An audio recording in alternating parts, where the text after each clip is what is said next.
hackers, welcome to episode 25 of The Commit. I'm Richard. And I'm Neil. So this week, Neil and I have been getting ready for PennApps because now we're in deeper hackathon season, time to start traveling. Yep, absolutely. So getting ready for hackathons means getting your laptop ready, getting yourself ready, and getting your bag ready. So we wanted to go through some of that this week on The Commit. Neil, why don't you take people through how you set up your machine? Sure. Cool. All right, guys. So when you're preparing to go to a hackathon, there's a few things that you should do at home and then a few things that you can do in transit. So the first thing you should do at home is sort of to clean up your desktop. Push all of your uncommitted work up to GitHub because you don't want to lose anything if something happens. And take everything that's on your desktop and put it into a little subfolder so you can start completely fresh the second you get there. Next, if you're planning on working with something like Android or iOS or maybe a new hardware or something like that, go online and download all the SDKs, update Xcode, do everything at home. It'll be faster, and hackathon Wi-Fi has a tendency to go down exactly when you need it when you're updating Xcode, like every single time. So just take advantage of your wonderful Wi-Fi at home and get all that set up in advance.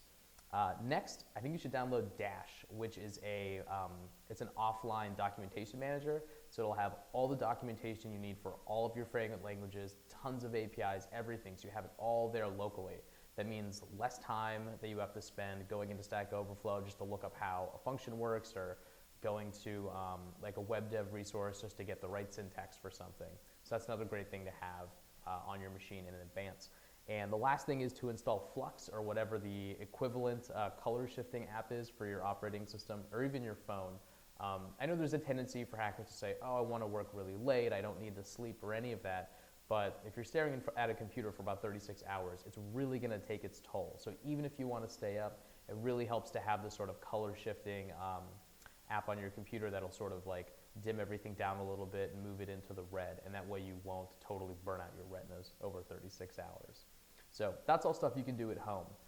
Now, in transit, whether you're on the bus, on a plane, on a train, or whatever, the first thing you can do is check out hackstart.devpost.com, which is our list of resources for hackathons by hackers and for hackers. So lots of great stuff there, frameworks, libraries, APIs, etc. Next, you should actually go to the Devpost site for the hackathon you're going to register and take a look at all the participants, and so you'll know who's going. And you can also look at the prize list and sort of see who's going to be sponsoring prizes. And that can help you figure out which API demos to go to and sort of help you sort of plan how you're going to attack the hackathon. Next, almost all hackathons these days will have a dedicated Slack channel or a Facebook group. So while you're in transit, make sure you get signed up for that and you get granted access. That's why you'll find out a lot about any notices, updates. It's often how you find out when lunch is being served, so don't want to miss that at all. And it's also a great place to ask questions. And finally, say hi to everybody on your bus if you're traveling by bus or in your travel group, and just become friends with everybody, because you never know, the people sitting 2 rows ahead of you could end up being on your team and being the people that help you win like a cool Oculus VR or maybe even first place this weekend at PennApps. So don't miss out on that. And next, Richard's going to tell us about what's in his bag. Okay, well, here's what I take for a hackathon. First decision you have to make is, what are you going to take all this stuff in? For me, you got to go with an awesome bag. Now, I've used a lot of different bags over the years, and if you want to go with a messenger bag, I totally recommend the Bailey Works. It's a really pro bike messenger bag, super robust, and will keep all your stuff dry. But in the last few years, I switched to a GoRuck GR1, and I love this bag. I use it every day and every time I travel. It stores all my stuff. It's super strong and easy to get at everything you need, which is super important when you're traveling. The bonus points on this bag, Nick Quinlan rocks one, and the appearance of it makes you look like an international hackathon assassin. So I just love breezing through the airport with this. So first thing that happens is my laptop goes into a protective sleeve. I don't want it just being protected by the bag. There's some padding in there, but it's not really enough. So I want to make sure the laptop's super protected. Here's a good one. Make sure you take the long power cable for your Mac. You never know where that power socket's going to be. You want your laptop charged, but definitely make sure you've got the long cable. For me, I need a lightning cable for my phone. I don't take my iPad on the road, but I keep the lightning cable with me, so make sure you've got the cables to charge all your devices.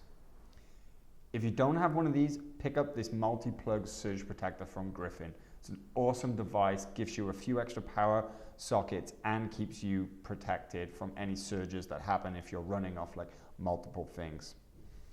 Other thing I always make sure I've got a notebook, a pen, a Sharpie. Great for brainstorming, great for noting down ideas, really cool for getting a blog post together after it.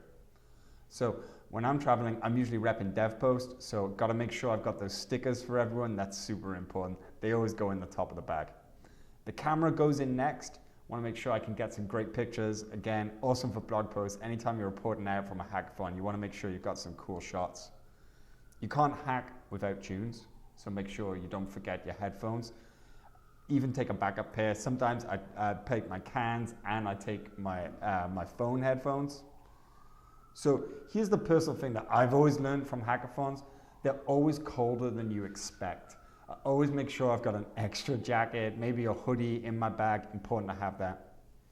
Hygiene's important, so my wash kit goes in next. You need that tough brunch, need that deodorant. Always make sure I've got a change of clothes, a few extra shirts. You never know what's going to happen. In the summer, I try and get some running shoes in the bag as well. I love me some healthy hacking. I feel great when I'm at an event and I get an hour where I can sneak out and get a quick run in. That's all good. And the last thing is I make sure I've got that extra battery pack for the phone. There's nothing worse than not being able to tweet out who's winning because your phone's on red. That's not good. Hey, you might want to bring a pillow as well. I usually find I'm pretty good without one, but that's the main stuff I'm packing in my bag.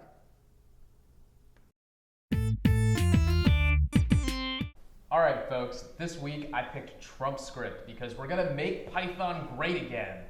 And maybe America while we're at it. Basically, it's a programming language. Well, it's actually a hacked together version of Python that Donald Trump might approve of. It was made in HackRice, and is this your way of endorsing Trump? no, this is not my way of endorsing Trump. I would find it much more exciting. But anyway, it's got some great features, which I think you'll all appreciate. It doesn't support floating point numbers, and it doesn't support numbers less than 1 million because in America we do things real big and we never do anything halfway. So everything's big. Instead of true-false statements, things are either facts or lies because there's obviously, no other way of looking at it. All of the error messages are Trump quotes, so that's a nice little bonus. And the language is totally case insensitive, much like the person it's named after. What does it have in the way of coverage? It's got a great comb over, if you're looking for that. Amazing. Well, check that out. My project is SSH over SMS. Again from HackRice, and a really cool, really simple project. So what it allows you to do is send SMS commands to your server over messaging. Oh, cool. Yeah, it's really cool. It handles the authentication. It actually fails really gracefully as well when you enter a command that it doesn't have. Really simple. You can use it to change directories, list files, run commands, do remote pushes, everything that you can imagine it would do. All written in Python. Really simple project. It's also really fast. If you look at the video. It's really cool. Great demo. Awesome work, folks. We really like it.